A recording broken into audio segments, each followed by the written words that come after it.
귀한 찬양 감사합니다. 항상 감사로 충만한 우리가 되시기를 주님의 이름으로 축복합니다. 그런 감사와 평온한 마음으로 우리 앞뒤 좌우를 바라보시면서 사랑합니다, 축복합니다 인사하도록 하겠습니다. 사랑합니다, 축복합니다. 이 시간에 하나님께서 우리와 함께 계십니다. 하나님의 사랑이 이 가운데 충만한 줄로 믿습니다.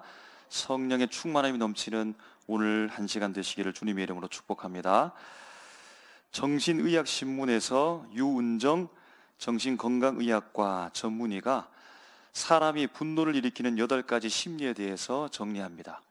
첫 번째는요, 인간관계에서 분노가 일어난다고 합니다. 당연한 말이죠. 인간이 서로 만나고 관계 속에서 분노가 일어나는데요, 특히 누군가에게 내가 최선을 다해서 잘해 주었는데 돌아오는 반응이 자꾸만 나에게 상처를 줄 때 분노한다는 거예요. 두 번째는요, 자기 보호 본능 때문에 분노를 일으킨다는 겁니다. 자기를 보호하기 위해서 자신을 공격하는 그 사람을 대해서 내가 맞서는 것으로서 분노한다라는 겁니다. 그래서 한 가지 조언을 하는데요, 누군가에게 화를 잘 내는 사람들이 있다면 이 사람은 상처를 오히려 잘 받는 사람이구나 라고 생각하면서 오히려 불쌍한 마음으로 그를 지켜보면서 살아가라고 조언을 하는 겁니다. 세 번째 요인으로는 자기 중심적 사고를 하는 사람이 분노한다는 겁니다. 자기 중심적 사고를 하는 사람은 자연스럽게 편을 만든다고 합니다. 내 편, 너 편, 자기 편, 남의 편, 이런 두 편이 갈라지게 되어지면 갈등을 일으키고 서로 공격하고 방어하기 때문에 바로 거기에서 분노를 표출하게 된다는 겁니다. 네 번째 요인은 가치관이 다를 때 분노를 한답니다. 그럼 이념이 다르고 진영이 다르면 분노하죠. 사실은 그 사람들이 개인적으로 무언가 싸운 적도 없고 원하는 관계에 있는 것도 아닌데 다른 이념 때문에, 다른 진영 논리 때문에 욕하고 원수처럼 그렇게 대할 때가 있다는 겁니다. 다섯 번째 요인으로는요, 분노하는 것도 습관이라고 합니다.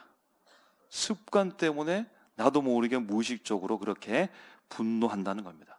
그러니까 여러분, 좋은 습관을 들이는 것이 중요하죠. 우리 가정 가운데 좋은 습관이 있는지, 나 개인에게, 우리 공동체에 좋은 습관이 있어야 된다는 겁니다.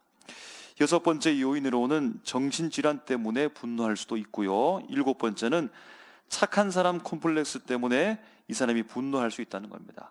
이 사람은 착한 사람 컴플렉스 때문에 마음속에 자꾸만 분노를 쌓아두는 것이지 해소가 안 되기 때문에 언젠가는 폭발할 수밖에 없다는 겁니다. 여덟 번째는 낮은 자존감 때문에 화를 낸다는 겁니다. 너무 예민한 거죠. 사실은 그 속마음이 너무 좁은 겁니다. 그릇이 너무 작아서 상대를 담지 못합니다. 용납하지 못하는 겁니다.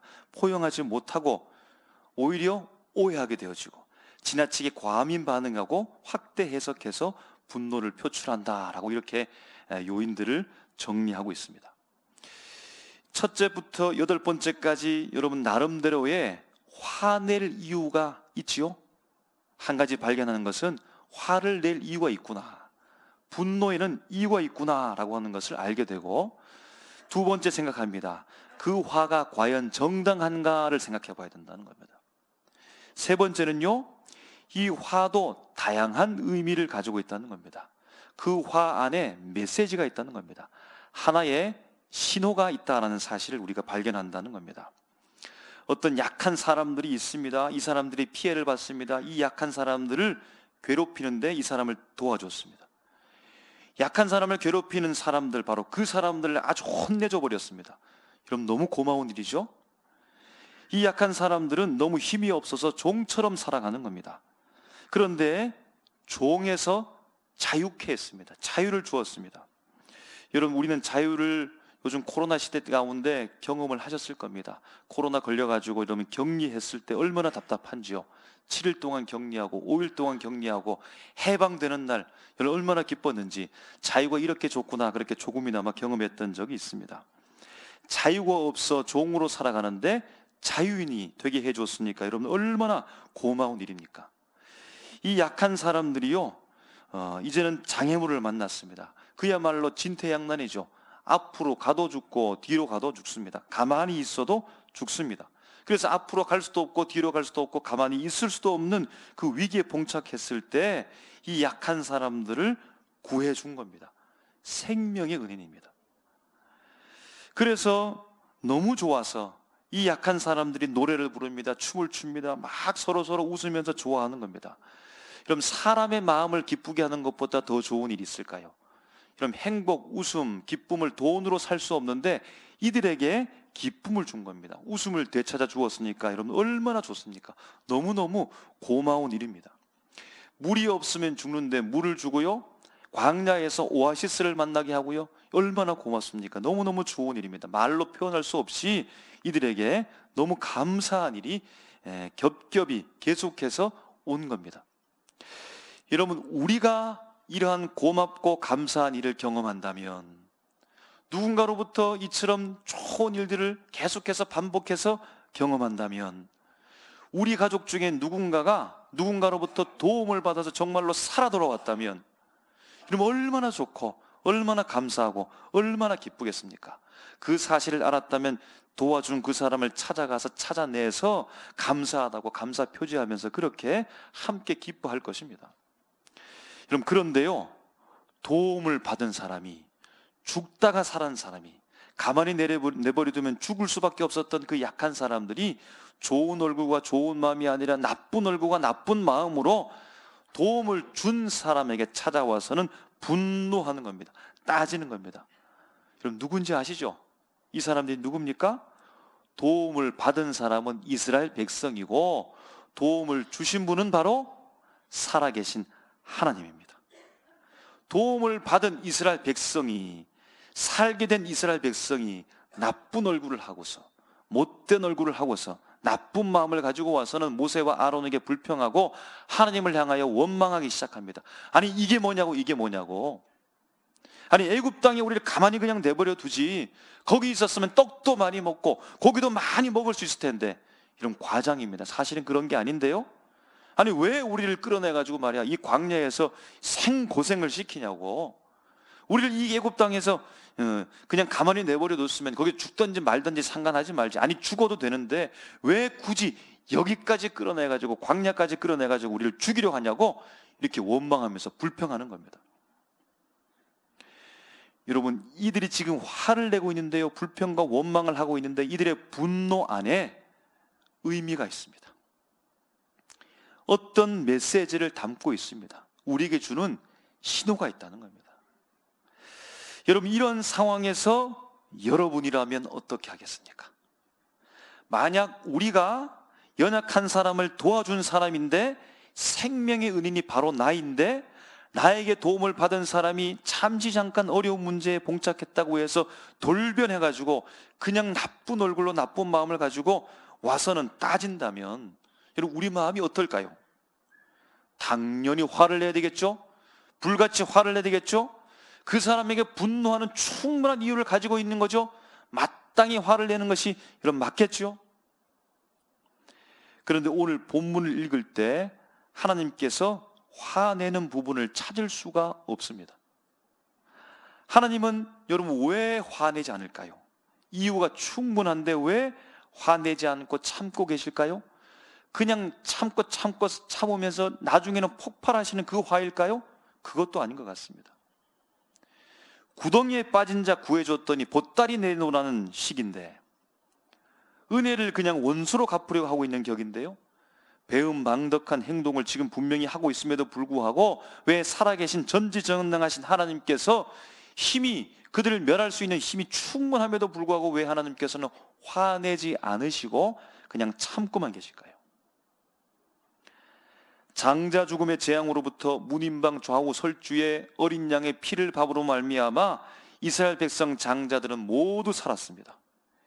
이날을 너희가 기념하여 유월절 절기로 삼고 달의 시작 그 해의 첫 달로 삼으면서 1월 14일을 유월절로 삼고 1월 15일에 60만의 이스라엘 백성들이 출애굽하게 되었습니다.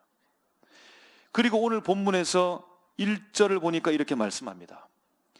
애굽에서 나온 후 둘째 달 15일이라 라고 이렇게 기록하는 겁니다. 여러분, 그러니까 이스라엘 백성들이 1월 15일에 출애굽했고 오늘 말씀 기록에 보니까 이들이 도착한 이때의 날짜가 2월 15일이 됐으니까 꼬박 한 달이 지났다는 겁니다. 그럼 한 달이 지났다는 얘기는 시간이 꽤 지났다는 얘기인데, 그들이 준비해왔던 양식들이 아마 다 바닥이 났을 것이다 라고 예상할 수 있습니다. 그랬던 것 같습니다. 이들이 먹을 것이 없으니까, 너무 배가 고프니까 죽게 되었다고 화낼 만도 합니까? 여러분, 배가 고프면 화납니다. 그죠? 짜증도 납니다. 줄여 죽겠다, 배고파 죽겠다라고 하면서 여러분 소리칠 만도 한 걸까요? 물론 배고파서 괴로워서 여러분 짜증이 날 수도 있겠지만, 그런데 이들이 어떤 사람입니까? 화내고 원망하는 대상이 지금 누구인지를 바로 봐야 되는데요, 아무리 배가 고프다 할지라도 이렇게 해서는 안 되죠. 이렇게 원망하고 불평하고 화내서는 안 된다는 겁니다. 참고 그래도 기다려야 되는데, 그런데 이들은 반대 행동을 하는 겁니다. 참지 못하고 기다리지 못하고 화를 내는 겁니다. 여러분, 바로 여기에서 이들이 가지고 있는, 하나님께서 이들에게 주시는 귀한 메시지가 있다는 것이죠. 이 화가 무엇을 의미하는지 우리에게 설명하는 하나님의 메시지가 있다라는 겁니다. 은혜를 받았음에도 불구하고, 죽다가 살아났음에도 불구하고 조금 배고프다고 해서 막 화내고 원망하는 이스라엘 백성들에게 살아계신 하나님께서 그 유명한 만나와 메추라기를 그들에게 내려주시겠다고 약속하십니다. 하나님은 참 속도 없는 분이죠. 다 도와주고 생명을 주고 건져주고 회복시켜주고 종에서 자유인으로 만들어주고, 이렇게 하나님께서 은혜를 주었음에도 불구하고 지금 그들이 자기는 자신을 원망하고 있는데, 그래 내가 너에게 만나와 메추라기를 줄게 라고 약속하고 있으니 하나님은 참으로 속도 없는 분 같습니다. 그리고 하나님께서 4절 후반 말씀에 이렇게 말합니다. 그들이 내 율법을 준행하나 아니하나 내가 시험해 보겠다. 만나와 메추라기를 주면서 그들에게 시험하겠다라고 말씀하는 겁니다. 6절 말씀에 보니까요, 이렇게 말씀합니다. 저녁이 되면 너희가 여호와께서 너희를 애굽 땅에서 인도하여 내셨음을 알 것이요 라고 말합니다. 여러분, 하늘에 날아다니는 메추라기가 저녁에 내린다는 겁니다. 저녁에 가까이 혹은 땅으로 떨어진다는 겁니다. 그 저녁에 내리는 메추라기를 통해서 이스라엘 백성들이 무언가 알게 될 것이다 라고 하나님이 말씀하는 겁니다. 그리고 7절 말씀 전반부에 보니까요, 이렇게 말합니다. 아침에는 너희가 여호와의 영광을 보겠다라는 겁니다. 여러분, 아침에는 만나가 내리는 때입니다. 아침에 내리는 만나를 통해서 무언가 그들에게 보여주겠다라고 말씀하는 겁니다. 여러분, 4절 말씀에 시험이라는 말은요, 몇 날 며칠 시험이다라고 여러분 학생들에게 말하면 그때부터 학생들은 지금보다 더 열심히 공부하기 시작합니다. 여러분, 공부를 한다는 것은요, 시험을 잘 보기 위해 실력을 키워나간다는 겁니다. 6절 말씀에 알게 될 것이다 라고 하는 이 말에서 안다라는 말은 여러분 많이 들어보셨을 것입니다. 히브리어 야다라는 말입니다. 야다라는 말은 안다는 말인데, 단순히 안다는 말이 아니라 경험적으로 안다는 겁니다. 7절 말씀에 본다라는 말을요, 이 말도 단순히 시각적으로 본다는 것이 아니라 앞에 말했던 야다, 이 말과 같은 의미를 내포하고 있는데, 곧 그 사람의 속마음까지도 본다라는 의미입니다. 그러므로 이스라엘 백성은요, 아직 실력이 부족합니다. 그러므로 이스라엘 백성들은 아직 뭘 잘 알지 못합니다. 그러므로 아직 이스라엘 백성들은 무언가를 잘 보지 못합니다. 그래서 이스라엘 백성들이 지금 화내고 있습니다. 아직 실력이 부족하고 아직 무언가를 잘 알지 못하고 아직 무언가를 보지 못하는 사람이기 때문에 화를 냈다는 겁니다. 누구를 못 보고 있는 것입니까? 누구를 알지 못하고 있는 것입니까? 누구에 대한 지혜 실력이 부족한 것입니까? 하나님에 대해서요.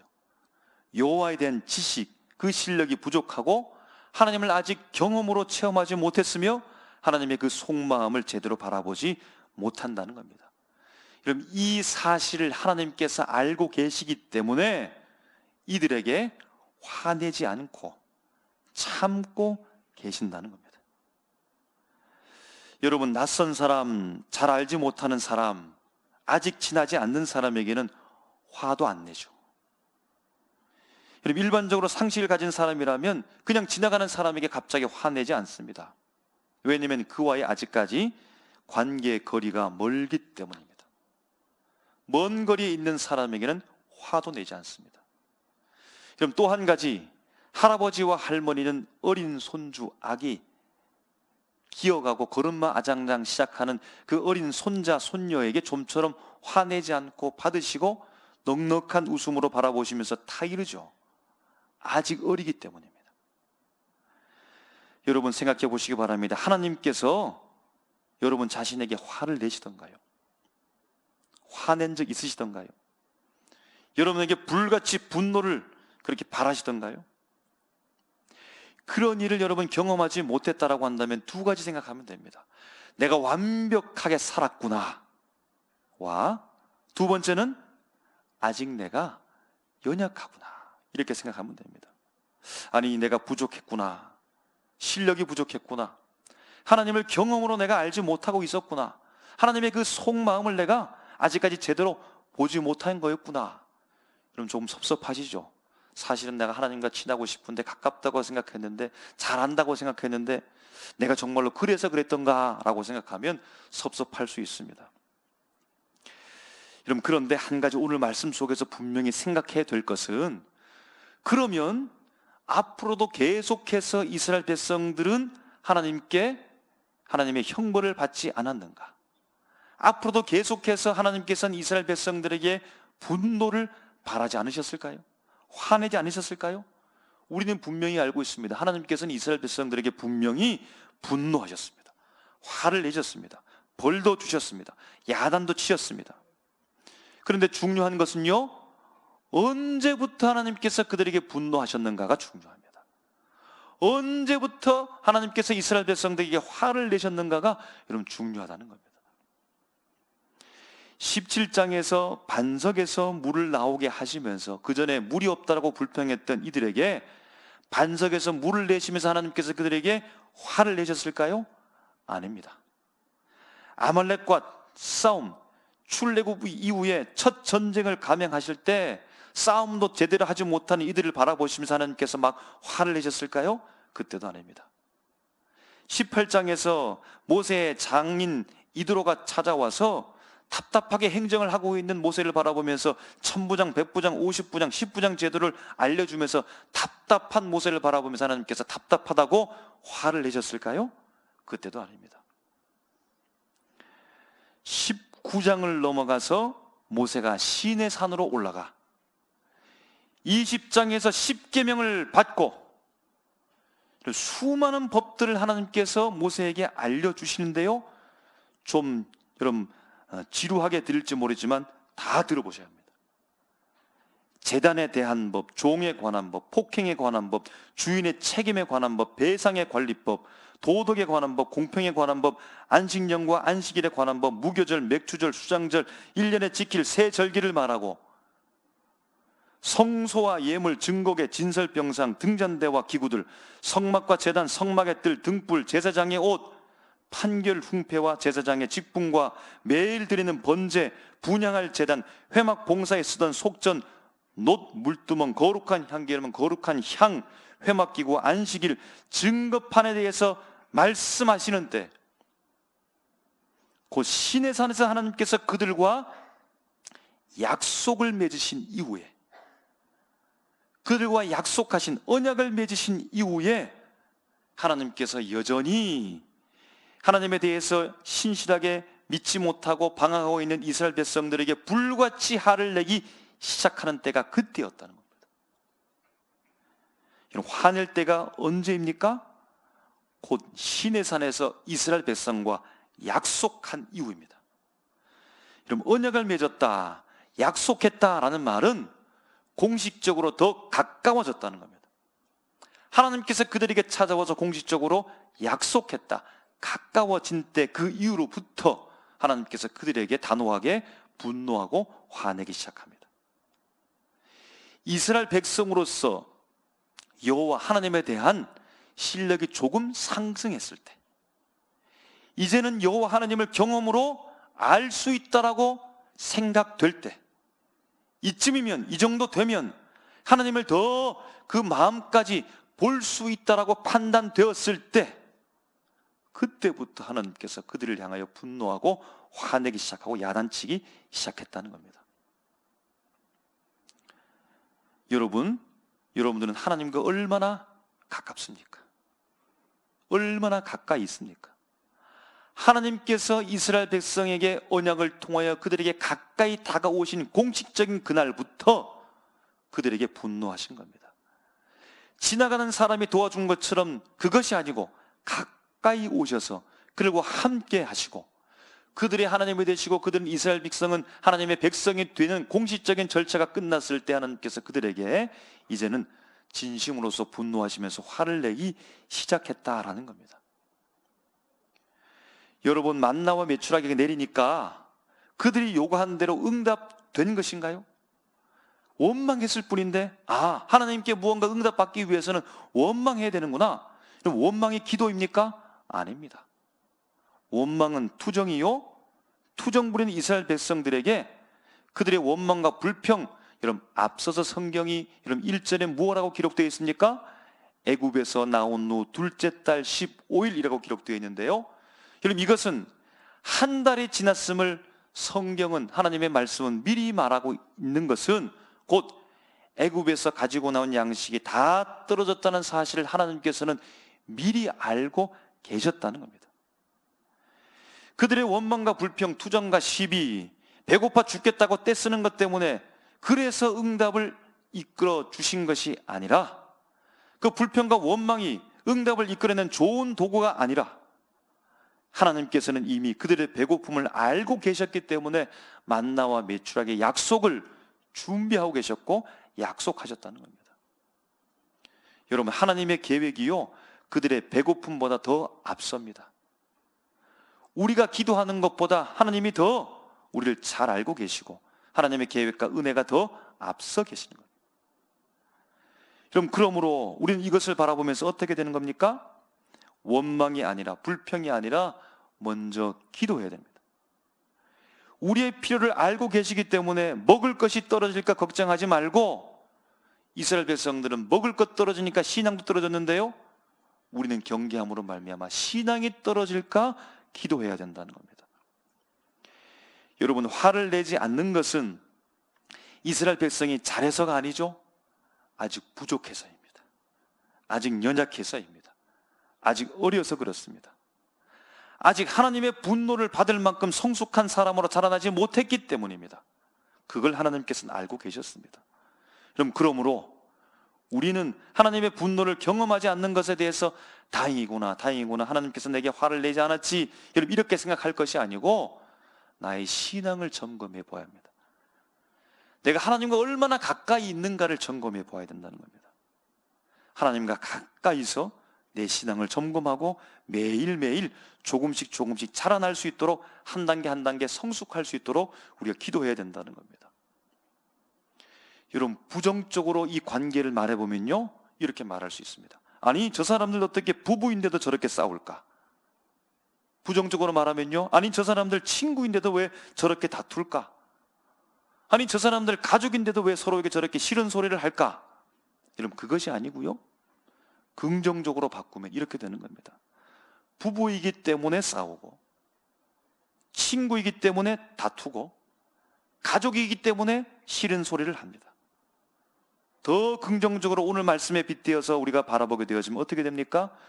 부부 정도나 되기 때문에 싸울 수 있고, 친구 정도나 되기 때문에 다툴 수 있고, 가족 정도나 되기 때문에 그러한 싫은 소리도 할 수 있는 겁니다. 우리가 하나님의 백성 정도는 되니까 하나님께서 우리에게 말씀대로 제발 살라고 우리에게 자꾸만 부담감을 주는 겁니다. 우리가 하나님의 자녀 정도는 되니까 불평하고 원망하고 살지 말고 제발 찬송하면서 웃으면서 기쁘면서 살라고 계속해서 자꾸만 우리에게 강요하는 겁니다. 하나님의 아들, 하나님의 딸 정도는 되니까 예배 좀 잘 드리라고, 예배 빠지지 말라고, 예배를 가장 우선시하며 살아가라고 그렇게 자꾸만 싫은 소리를 하는 겁니다.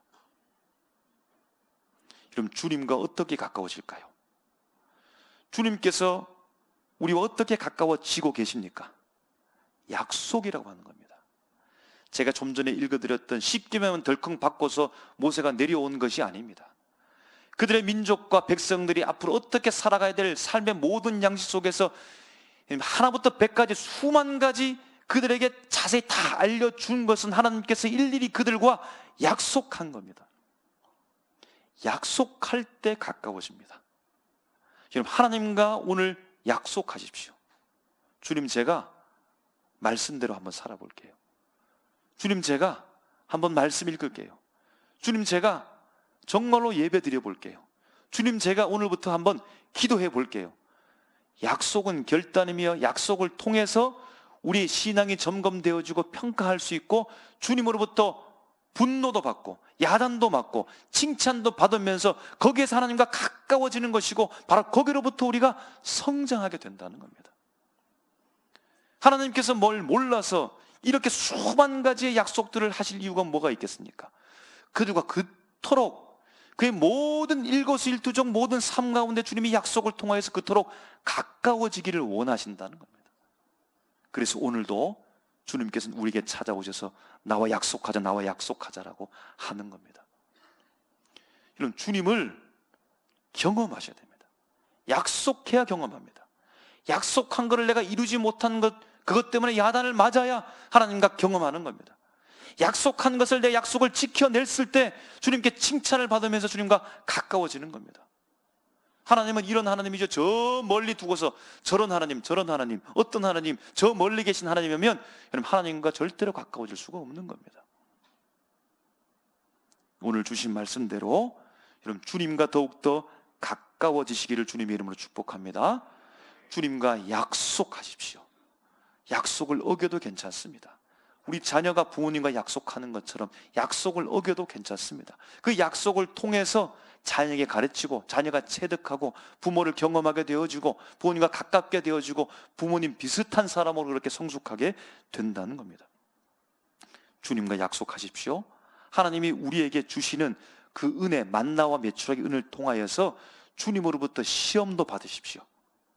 시험을 잘 치려고 이런 공부를 열심히 하는 것처럼 그러면 실력이 높아지게 될 겁니다. 야다, 하나님을 경험하십시오. 약속을 통해 경험하십시오. 하나님을 바라보십시오. 그냥 저 멀리 계신 십자가처럼 저 멀리 계신 하나님이 아니라 우리 영안에 눈이 떠져서 하나님의 그 속마음, 나를 향한 하나님의 신실한 계획, 내가 걱정하는 것보다 더 앞서 주님께서 준비하시고 계획하신 그 하나님의 속마음을 볼 수 있는 그 눈을 뜨게 해달라고 주님 앞에 기도하시기를 주님의 이름으로 축복합니다. 그래서 우리 모두가 다 하나님과 친밀하고 가까워지고 하나님의 백성답게 살아가고 나의 하나님을 붙잡고 살아가는 놀라운 은혜가 우리 가운데 충만히 넘치시기를 주님의 이름으로 축복합니다. 기도하겠습니다.